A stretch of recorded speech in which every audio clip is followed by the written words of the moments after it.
Good morning, everyone. Let us pick up with chapter 28. We have Jacob's dream, particularly, to look at today, and we'll also follow the questions there in our sheet. Would someone like to finish off chapter 28, beginning at verse 10?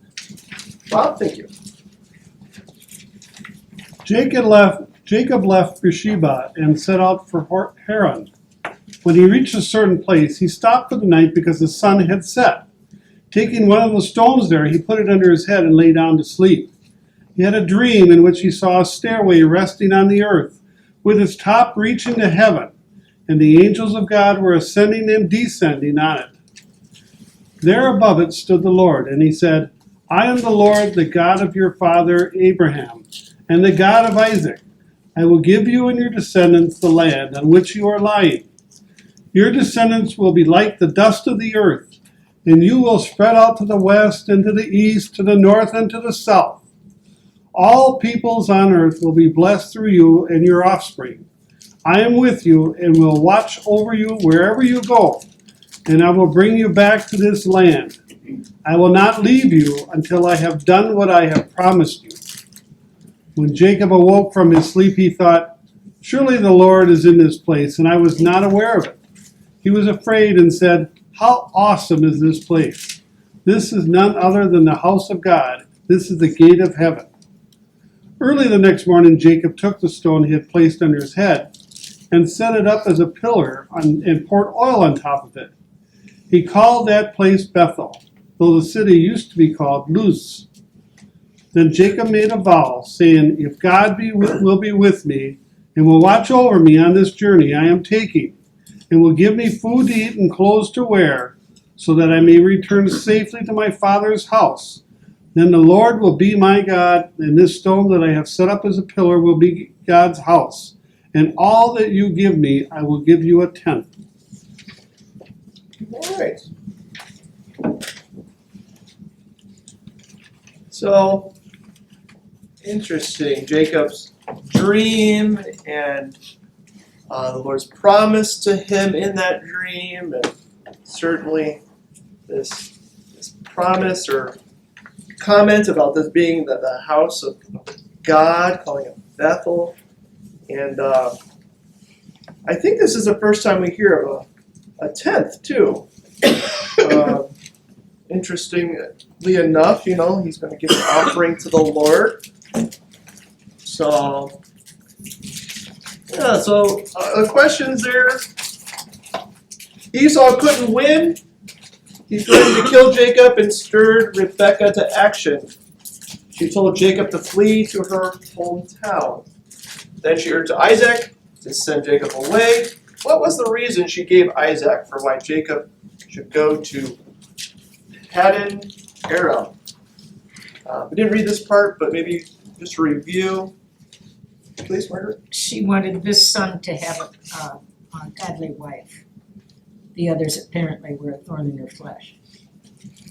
All right, so she wasn't impressed with the Hittite women that were around her son, and this is a good both and, right?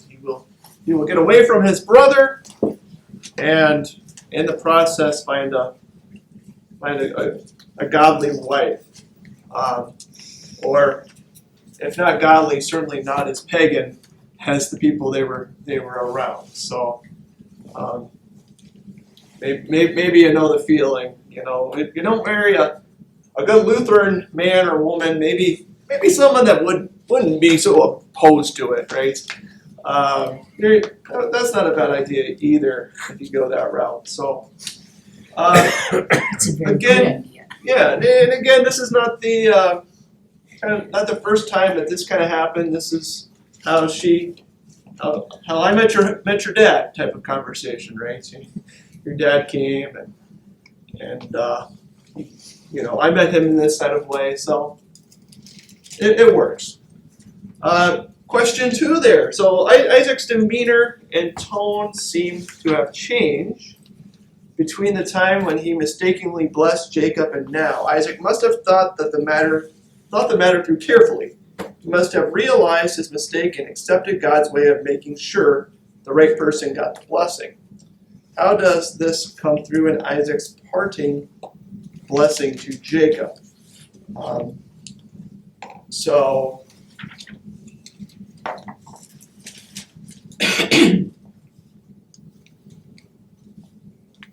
Isaac basically repeats the blessing, doesn't he? So I mean, you kind of got the first blessing is he thinks he's Esau blessing. So you could have this doubt in your mind. Well, Dad only said it because he was confused. Now Dad is not confused. He repeats the blessing. And I don't know. I think it's an editor's choice here. I think it's kind of an open question. Is how excited is he about it now? Is he accepting? The editor seems to imply, yeah, he's calmed down. But again, I think we were told at their birth, right? The older would serve the younger. Maybe some of these things start to make more sense now. Like, oh yeah, okay, this is how God's going to do this.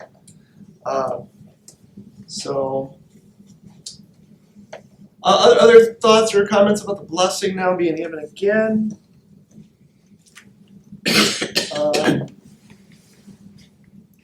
All right, so how did Esau try to make up for his poor choice in wives? Did he succeed?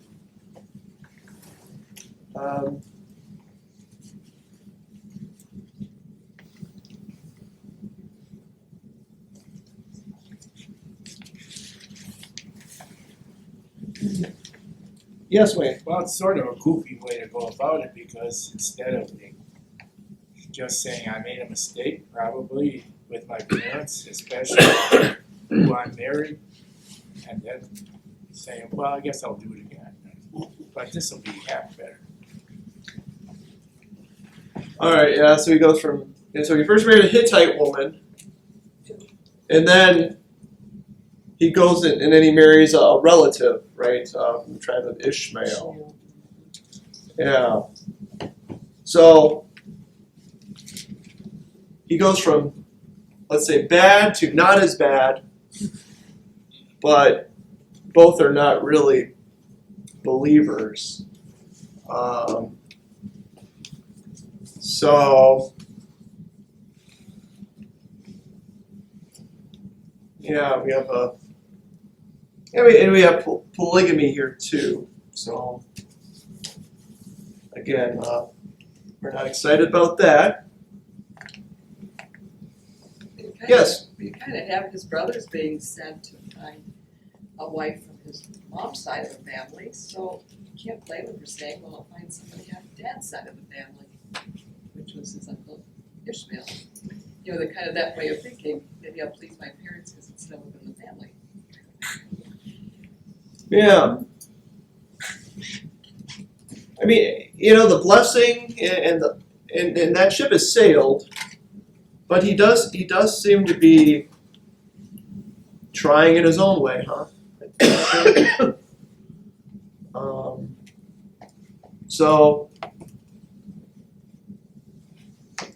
Well, I think it's like this. I bought the wrong car last time, so I'll get a different make, but it's already known as a model that doesn't work. So. yeah. Yeah. It's goofy. Yeah. And Esau is kind of a goofy guy, huh? Yeah.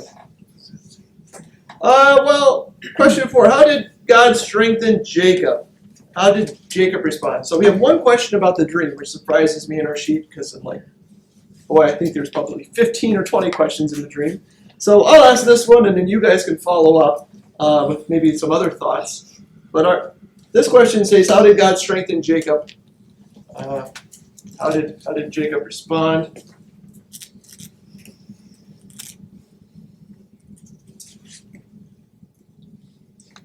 He sent him a dream. Okay, so the dream was the strength in him. And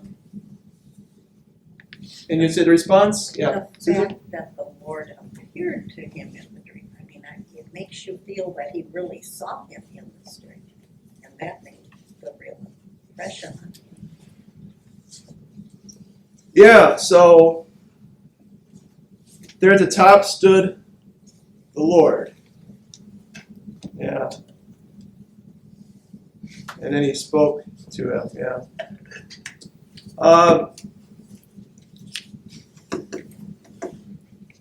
So Jacob at this time could be in a doubting situation. That's what I always tend to think, like I tricked my dad into blessing me. He's okay with it, but maybe God isn't, maybe he just needs that reassurance again. His brother's trying to kill him.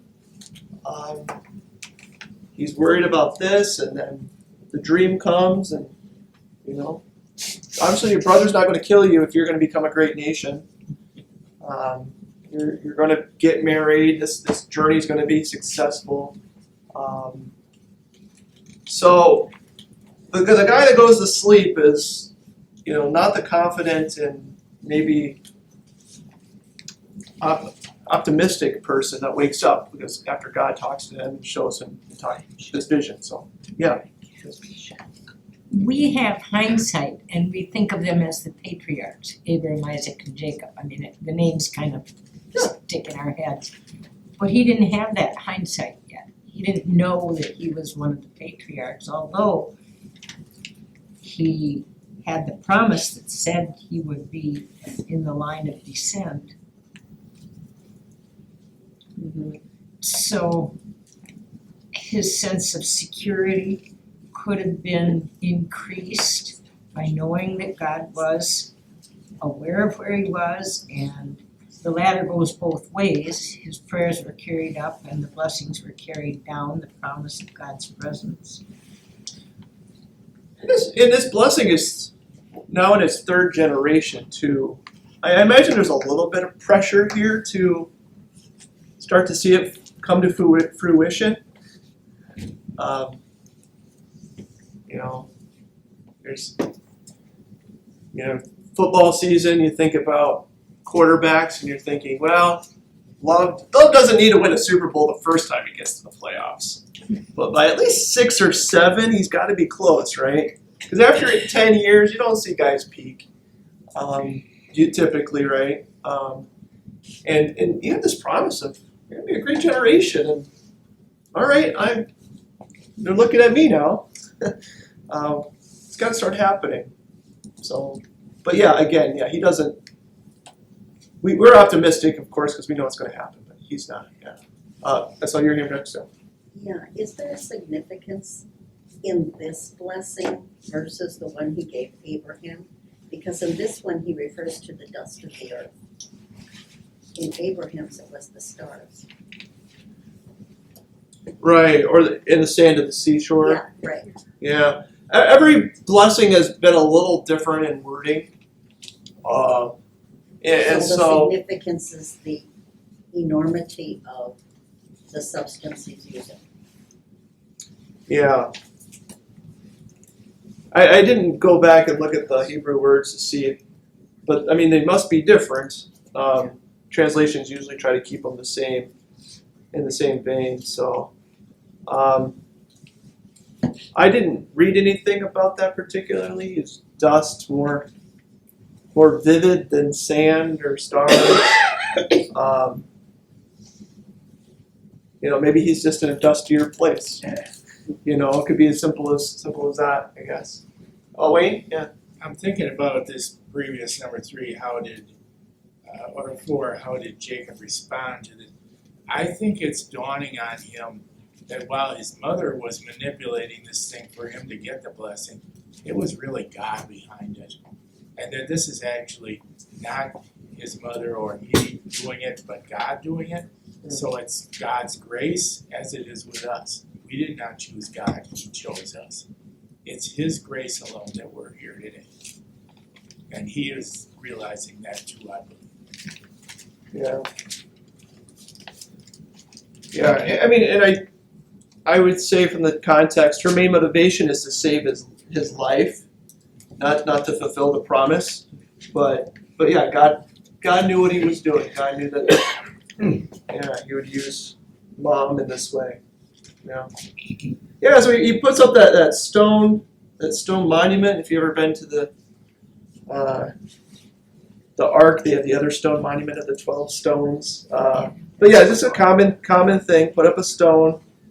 Pretty neat. He puts oil on it. He anointed it even. So, where's Bethel going to come up again? It's going to be the place where the tabernacle finally rests before the temple is built. So Bethel, or I think we'll call it Shiloh later. This is that location. Margaret? So in the blessing here, all peoples on earth will be blessed through you, but he also promises, I will bring you back to this land.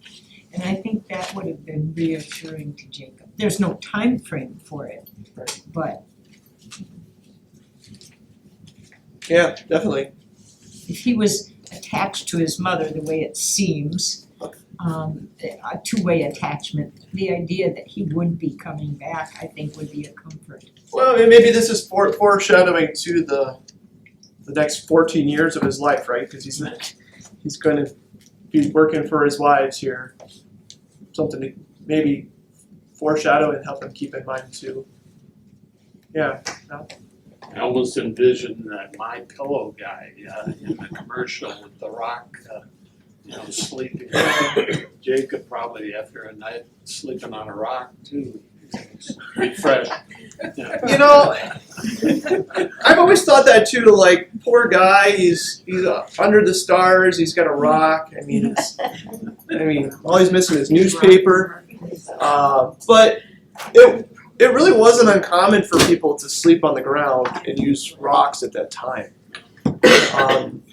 So don't see it as like, boy, he was so bummed out he slept on a park bench. It wasn't quite that like depressive of a setting. I just think,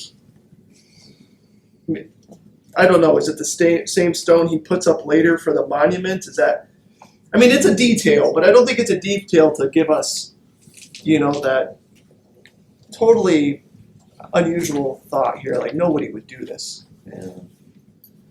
But yeah, my wife did get a My Pillow. If you're a side sleeper, having a pillow in at She got the number 3. I kind of wish she got the number 2. The 3's a little too hard for me. So. It's hard. Another thought, Naomi? Like a rock. Didn't God have to remind Jacob to fulfill that vow later on? Yeah, he did. Well, the vow to leave? Finish the altar.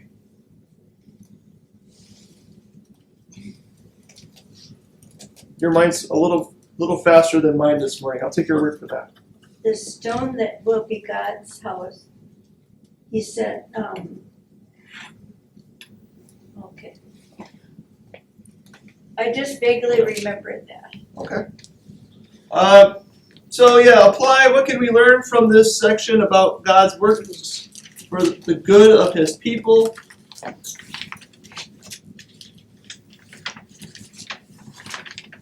Kathleen? Well, I had one more question Oh, yeah, sure. a little bit. He threw in that thing about the tithe.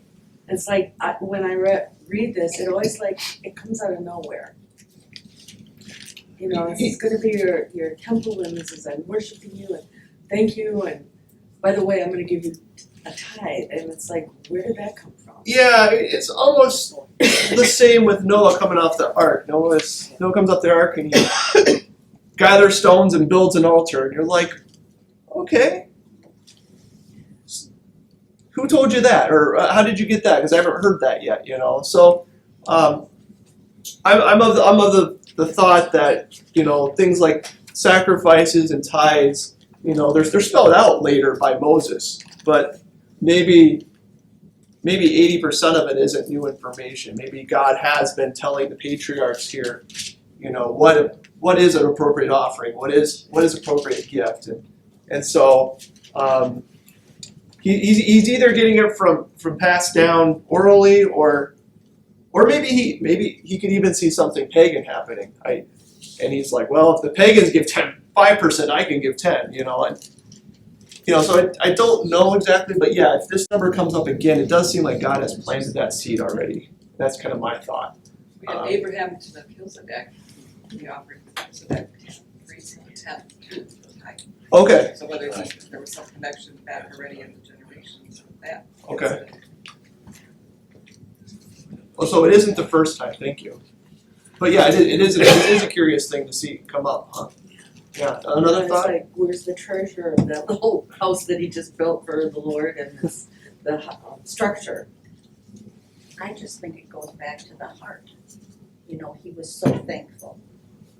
And this was his way of showing that thankfulness. And we can look at that among people today. It's the same thing. You don't give that. You don't give your amount, whatever that percentage may be. You give it out of love for the Lord. And I think that was showing us, the generations that come later, that this is a result of thankfulness, result of that faith. Yeah. Do we thank God in our offerings for things that have happened or things that are going to happen? And clearly making the place here the things that are going to happen, definitely, as well as the things that have happened. So, as we know what the Lord has done for us and what He's going to give us, our hearts give in advance of that. So, after a harvest and before a promise type of offering thoughts and lifestyle. So, yeah. If we go back and think of how Jacob must have been feeling at the start of his journey and how he's feeling now, it's a great difference because God changed it all. God showed him that he was his child and that he did give him this blessing again. I mean, I can only imagine how he must have been feeling. I mean, he knew his sin. Yeah, so just that change in mood and appreciation. And he's not his dad, right? He's not a guy that's sitting on lots of animals or fields or anything, right? I mean, but he's still giving an offering to the Lord. So maybe in the apply section, kind of what Wayne mentioned earlier, people might want to do harm to us, but God will find ways to bless us through it. So we just see that again, God will work things for our good, and you come across that with Jesus too, right? They want to kill him, but then in his death, Jesus works it out for good, right? Our salvation. So, Margaret?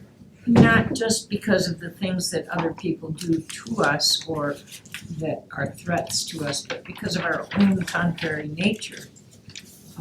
In spite of our actions, the Lord can bless us. In spite of Jacob's conniving or deceitfulness, God still could bless him.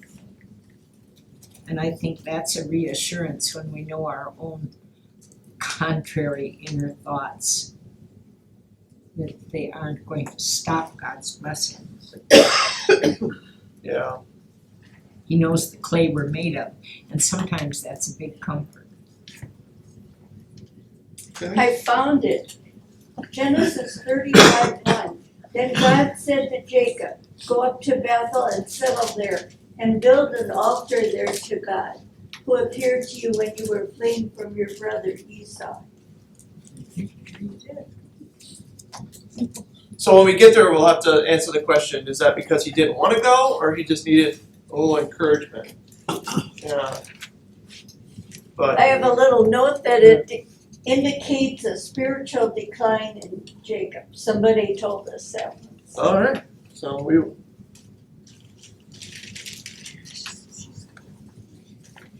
Well, chapter 29. We're only like 3 months from chapter 35, Naomi, but we'll get there. So the look section there. So Jacob is going to find a wife in Haran. You know, this was where Jacob's great grandfather Terah had lived, and where his grandfather Abraham had lived. This was the childhood home of Rebekah, Jacob's mother, and of Laban. Laban was Rebekah's brother, and therefore Jacob's uncle. Yeah, it's all fun to keep straight. Verse 10, he went over and rolled the stone away from the mouth of the well. So we have a well that's going to be uncovered here. So the very well was probably in a small cave. There was a problem with the well and the stone that covered its mouth. The stone was so large that all the shepherds had to gather so they could roll it away and then roll it back again. This lost precious grazing time. Jacob, however, rolled the stone away all by himself. Note that he was about 75 years old at this time. He must have been a very, very powerful person. I don't know, it's easy to forget that Jacob is older. Leah, although Jacob had fallen in love with Rachel, Leah's character seemed to have been better. In the chapter ahead, compare the words and actions of these two sisters. So, 1 through 30. Let's break it in half. 1 through 15 and a reader. And, okay, we'll take Wayne reading the first half. Second half, Margaret says yes. Okay. Then Jacob continued on his journey and came to the land of the people of the east. He looked around and noticed a well in the field, and he saw 3 flocks of sheep lying there beside it. That well was used to water the flocks. There was a large stone over the mouth of the well. All the flocks would gather there. Then the shepherds would roll the stone away from the mouth of the well and water the sheep. Then they would put the stone back in its place over the mouth of the well. Jacob said to the men waiting there, "My brothers, where are you from?" They said, "We're from Haran." He said to them, "Do you know Laban, the grandson of Nahor?" They said, "We know him." He said to them, "Is he doing well?" They said, "He is. Look, there is his daughter Rachel coming with the sheep." He said, "Look, it's still the middle of the day. It's now time to gather the livestock together, water the sheep, and go pasture them." They said, "We cannot until all the flocks are gathered together." And they rolled a stone from the mouth of the well. Then we watered the sheep. While he was still speaking with them, Rachel arrived with her father's sheep because she took care of them. When Jacob saw Rachel, the daughter of Laban, his mother's brother, and the sheep of Laban, his mother's brother, Jacob went up, rolled the stone away from the mouth of the well, and watered the flock of Laban, his mother's brother. Jacob kissed Rachel and wept loudly. Jacob told Rachel that he was her father's relative and that he was Rebekah's son. She ran and told her father. When Laban heard the news about Jacob, his sister's son, he ran to meet Jacob. He embraced him and kissed him and brought him to his house. Jacob repeated all these things to Laban. Laban said to him, "Certainly you are my own flesh and blood." Jacob lived with him for a month. Then Laban said to Jacob, "Because you are my relative, is that any reason you should serve me for nothing? Tell me, what shall your wages be?" Go ahead, Margaret. Now Laban had 2 daughters. The name of the older was Leah, and the name of the younger was Rachel. Leah had weak eyes, but Rachel was lovely in form and beautiful. Jacob was in love with Rachel and said, "I'll work for you 7 years in return for your younger daughter Rachel." Laban said, "It's better that I give her to you than to some other man. Stay here with me." So Jacob served 7 years to get Rachel, but they seemed like only a few days to him because of his love for her. Then Jacob said to Laban, "Give me my wife. My time is completed, and I want to lie with her." So Laban brought together all the people of the place and gave a feast. But when evening came, he took his daughter Leah and gave her to Jacob. And Jacob lay with her, and Laban gave his servant girl Zilpah to his daughter as her maidservant. When morning came, there was Leah. So So Jacob said to Laban, "What is this that you have done to me? I served you for Rachel, didn't I? Why have you deceived me?" Laban replied, "It's not our custom here to give the younger daughter in marriage before the older one. Finish this daughter's bridal week, then we will give you the younger one also in return for another 7 years of work." And Jacob did so. He finished the week with Leah, and then Laban gave him his daughter Rachel to be his wife. Laban gave his servant girl Bilhah to his daughter Rachel as her maidservant. Jacob lay with Rachel also, and he loved Rachel more than Leah, and he worked for Laban another 7 years. All right, the soap opera chapter of the Bible, right? This is a story that you can really follow here. Like, oh my goodness, what is going on? Well, let's talk about it, because I think, again, there's probably some cultural things here that, if we could sort out, that would help us understand a little better too. So, who did Jacob choose as his wife? Rachel. Right. So, How did he not know that that was Leah? They had a party. So, They had a party. well, there's two kind of elephants in the room. One is maybe smaller, and that's Laban. What are you doing, buddy? Why are you doing this to Jacob? Right? You know you have to marry the older one first. Was he kind of thinking, well, 7 years, and I'm sure someone will pick up Leah, someone's going to marry her, right? Is he kind of optimistic, thinking that?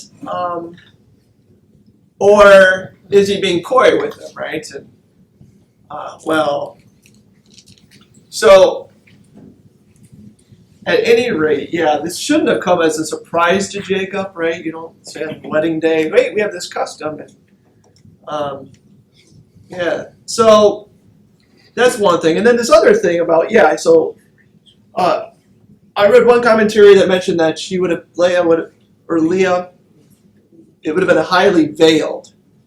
So, I think we get in this thought of like weddings being very public and, everybody sees everybody, takes pictures. Maybe their ceremony is nothing like what we would imagine. And she's veiled the whole time or something. But yeah, and of course it's darker at night when they go to consummate their marriage and that sort of thing. So I don't want to put him in this like drunk party thought. That might not be how he was deceived. But on the other hand, I mean, is she in on it too? Like she's like, well, Dad doesn't want you to know, and if you sleep with me, then we'll be good, right? And life will go on. So I feel like she is also in on this at some point. But again, custom-wise, I think we don't understand how. Maybe you don't see someone until the wedding day or the ceremony. Well, maybe you don't actually even see them without their veil till after. I don't know. Wayne is up on the culture too. So I think that Laban, this is the first time a Mideast guy was known for being a shyster. I think he's a shyster, and I think he realizes, well, as my dad would say about Rachel from Michigan, he would say she's a doll.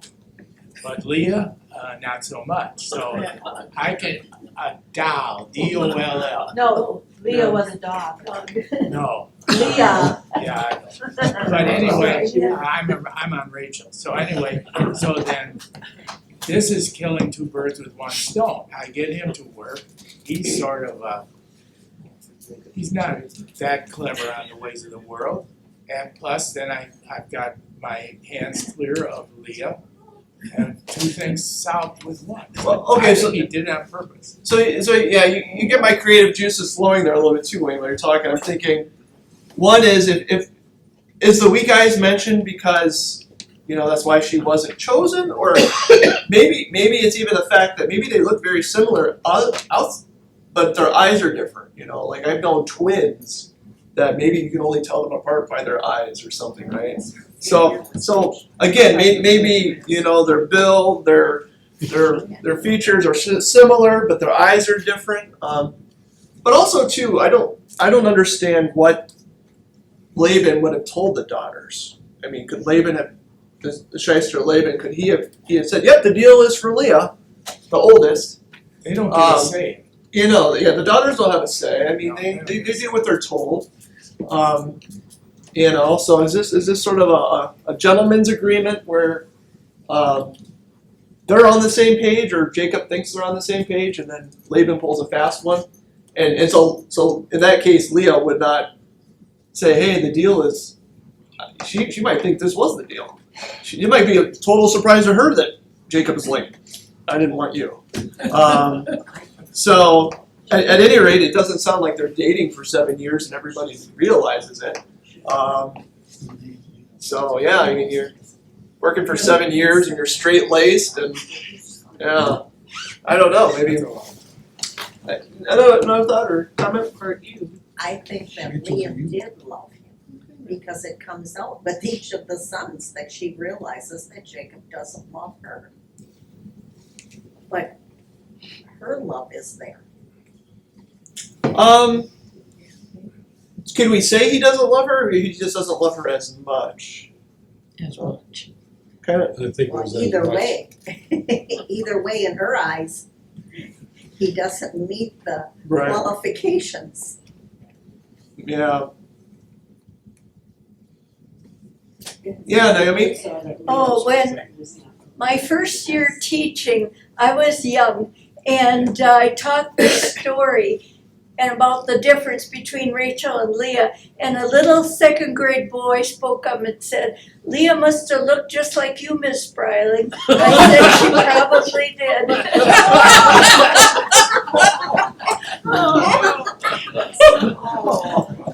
Well, That's harmful. you know, and so she's living in her sister's pretty shadow, apparently, right? And that's going to just show the family dynamic is going to be troubled in the future too.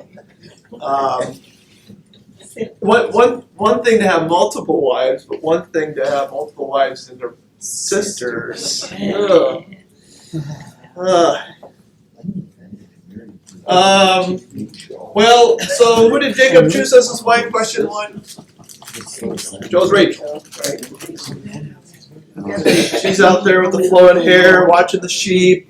So how many people? You know, you did read this comment about the shepherds all coming together to move the stone. I think the editor. I mean, couldn't they just say, hey, no one's getting their sheep in first. We're gonna wait till we all get here. I don't know if this well is such a massive stone that Jacob is Superman, but I'll give the editor his comments. He can think that. That's fine. Okay, I digress. 2. At this point, God began to discipline Jacob. God had a crafty, dishonest. Jacob had a crafty, dishonest streak in him. God let Jacob taste a bit of his own medicine. There is an uncanny similarity between the account of Jacob deceiving his father and Laban's deception of him. Can you see the similarities? So, the question is, do you want to go there? And we are going there. We're saying that God is using Laban as kind of a chastisement for his own behavior of cheating his dad. And I don't know, I'm driving to church today and in the office and I'm thinking, I don't know if I like doing this. But I know almost every Sunday school lesson does this, right? As you sow, so shall you reap. Right. So let's talk. Let's take it at face value here and say, what are the similarities of the deceptions? Well, to deceive one couldn't see. Okay, they both couldn't see what was going on, so there you go. You reap what you And it's sow. interesting that the propagators of the deception were siblings, Rachel and or Rebecca and Laban. Okay. So there's a family. Yeah. Family Yeah. trade 'em. Yeah, good point. Yeah. Question, and a pretty vague question. When Shakespeare writes, the Jews are sneaky people, is this maybe a tendency of this particular family? Or is this, This is Middle Eastern culture. yeah, Yeah. and we're not set in that setting, but the idea of pulling a fast one or of doing a shady deal or having an ulterior motive or something. I think, what I know even of today's Middle East, I mean, you really have to trust people's actions in dealing, more than their words. I'm not an expert on this, but Well, would a mean, Norwegian have done this? what? Would a Norwegian have done this? To the Swede. Northern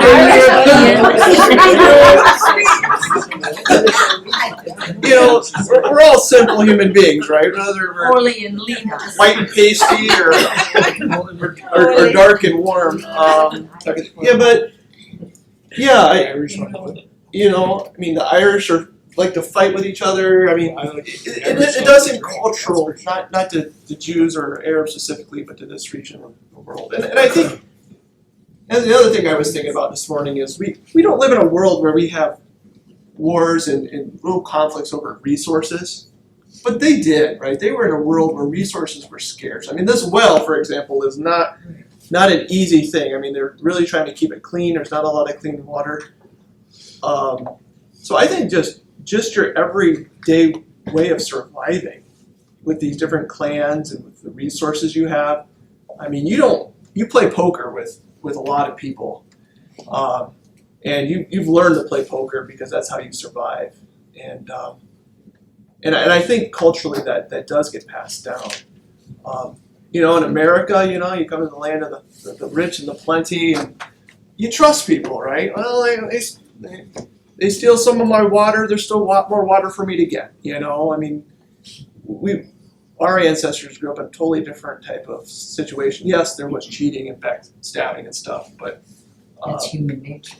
human nature. Yeah. So I would say it's a lot to do with cultural, scarcity and such would have to play a part in that. But you'd have some other thoughts on Doug. I'll come to you. Yeah. I'll still be. Yeah. Oh, I obviously kind of dropped in today, but I must have picked a good day. Is there a bigger picture going on? Because this whole section that you guys have been talking about today, it's not been the best of people. We have brothers, talking about killing brothers. We have a mother threatening suicide if her son doesn't, capitulate. We have fathers kind of pawning off daughters with not a whole lot of, That's great. As a therapist, I'm thinking this would have been, fertile ground for a good job. But is there a bigger picture? I mean, we're not looking at the best of people here. Why are we dwelling on the worst of the worst in family dynamics? Well, yeah. As we have the story of the nation of Israel being told is really the primary goal, and at some point, I mean, there's a lot of sins that are covered up, but I think the ancestral lineage needs to kind of be explained, right? We're going to have 12 tribes of Israel from 4 different wives, Trying to they just don't come out of nowhere. They come out of some weird things, and I think that's just the fullness of it. So again, you don't have great examples of godly living, but you see God's promise to bless the nation through a bunch of gunk, and crud that people are doing to each other. So but yeah, Leah's going to be a big part of the tribes of Israel here. So I saw another hand to them. I just think, Aaron realized that Jacob had, he was promised and he was blessed. And if you kind of want to be around somebody like that, I mean, I'm sure the crops were good. I mean, the animals and everything just plenished. So he could see the handwriting on the wall. He had 7 years. He got another 7 plus. Well, I would push back on that. I don't know if Laban understands the promise. I don't. He sees, But He he sees sees the the results output. of Jacob. Yeah, the old Bonus like. So after he's been working for him 7 years, right? Let's Yeah. keep this guy around. I mean, we're all thriving. Deception. But because he's family, can he take more advantage of him? Seems that way. Yeah, you did. But Jacob probably isn't in a hurry to go back home either, right? Right. At some point in the conversation is, yeah, I'll take Rachel, but don't send me back to my brother tomorrow. So again, we don't know the backstory. Does he tell Laban about the promise? Maybe he does. Like, you should marry me because we're going to be a great nation. Yeah. Not a small selling point. Yeah. He's pretty much on cloud 9 after the offering and the dream, and now she waltzes right into his life, pretty quickly. You can hear the music playing, right? The love music. Yeah, Wayne? Well, sin came into the world when the devil revolted from God, and then God put him down in hell, where he's in chains. But God was not about to let the devil decide who God picks, good people, for him to bless with his grace and mercy. He will bless whom he wants to bless, including St. Paul, who was murdering Christians. That's even worse. And he became, by God's grace, the greatest missionary the world has ever had. So we should not be surprised that these people are filled with sin. We're all filled with sin. That's So right. it's all God's grace, and here, the more the sin, the greater God's grace. And that's this whole message, that God in his grace saved the world through his son Jesus Christ. And he was not about to let the devil, who manipulated Laban and other people, from stopping. Yeah. So, I don't know. So I paused with this question. I kind of caveated it saying what I did because I think it's one thing for us to see this in the Bible, but it's also another to draw conclusions in our own lives, right? I don't know. I yelled at someone at work today, and then I got T-boned on my way home. So there it is, right? God was not pleased with my behavior at work, and then God came back and is working repentance and teaching me a lesson by getting T-boned on my way home. And I think that's what the human nature wants to do, right? We want to say, well, this happened because of X sin, and you can do that with relationships or diseases or money. And at some point, you don't want to disagree with that all the time. You don't want to say, yeah, God just lets all of our sins go, and because we know God disciplines those who he loves. God loves Jacob, and he's being disciplined here, it seems. But I don't know, just to look at all the similarities and say, well, it's, if you can find similarities between your sin and your punishment, then that must mean God is, I don't know. I feel comfortable looking at it here a bit more than I would in my own life. Because, of course, there's definitely people that sin that don't ever seem to get the punishment, right? That's what the psalmists talk about all the time, right? The wicked seem to prosper, and so I think we have to keep both in mind. There are times when we are wicked and other people are wicked and we prosper, and there's other times we don't. And we saw that with Abraham too, having multiple wives and other things in the Bible. Sometimes it feels like people don't get this immediate type of just, justice served or something, right? So again, God's going to use this time as a blessing. I thought I recalled him saying that those 7 years passed by really quickly. Did I? Yeah, Yeah. We did read that. yes, I did.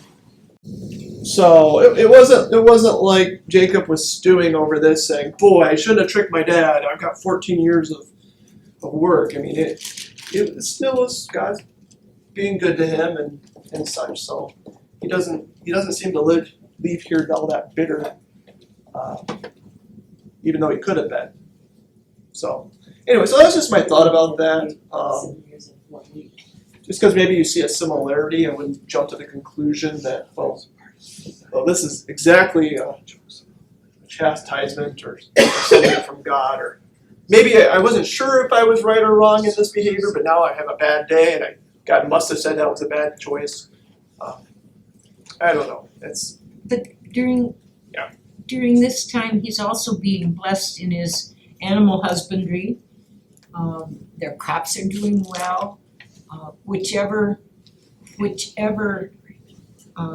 type of sheep Laban said, well, you can have those and I'll have these, then God changes so that the ones that Jacob gets always are the better deal. Yeah.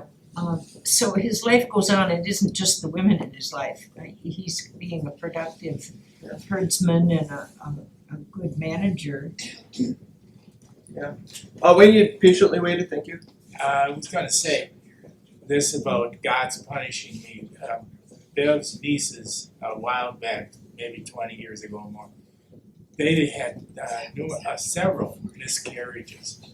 And even these firm believers at our church in her hometown said, God must be punishing me, but that's not God. That's the way the world thinks. That's why we have to read the Bible every day, so we keep our brains straight on what God really says. He's good to everybody. And so then, that was not a punishment necessarily. In fact, it probably definitely was not.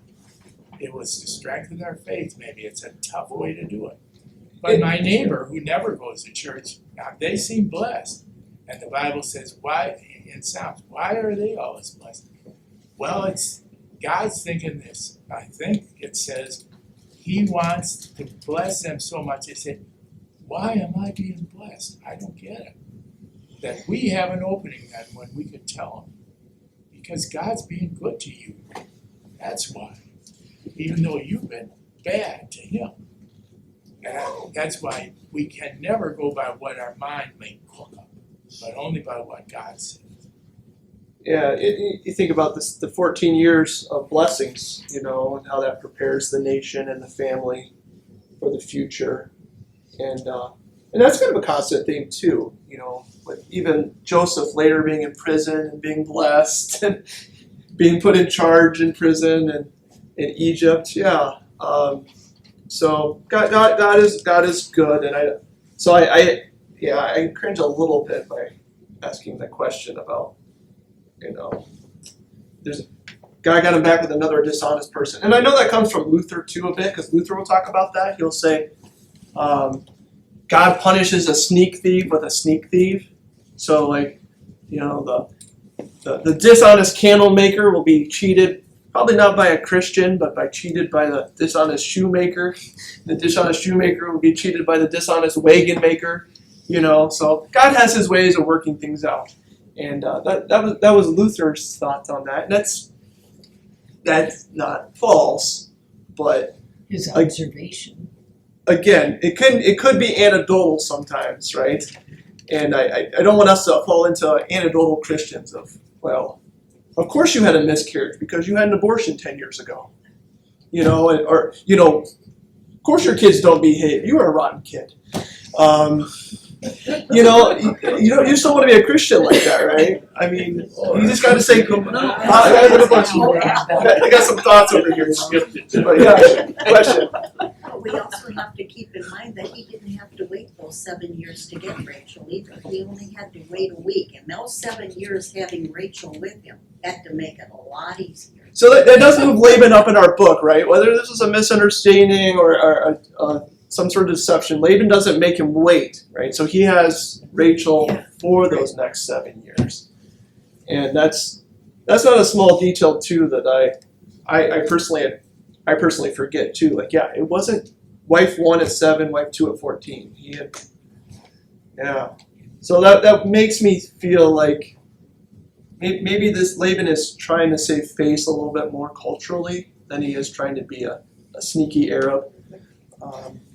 But Society has for generations, when you talk about marriage and divorce, they talked about the 7-year itch.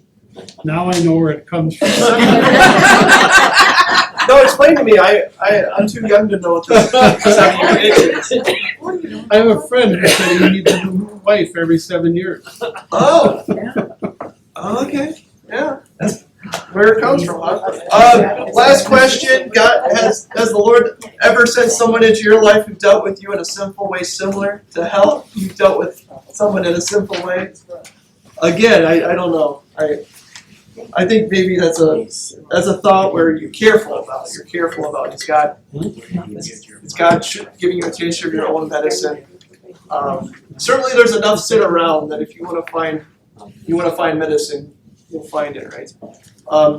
Last point there, God blessed Jacob with a family, but in the process, he also disciplined him, working to purge Jacob's inclination to take matters into his own hands. So, all in all, yes, God is in control, and God is going to use his children for his purpose here. That we definitely see. Praise God from whom all blessings flow. Praise him, all creatures here below.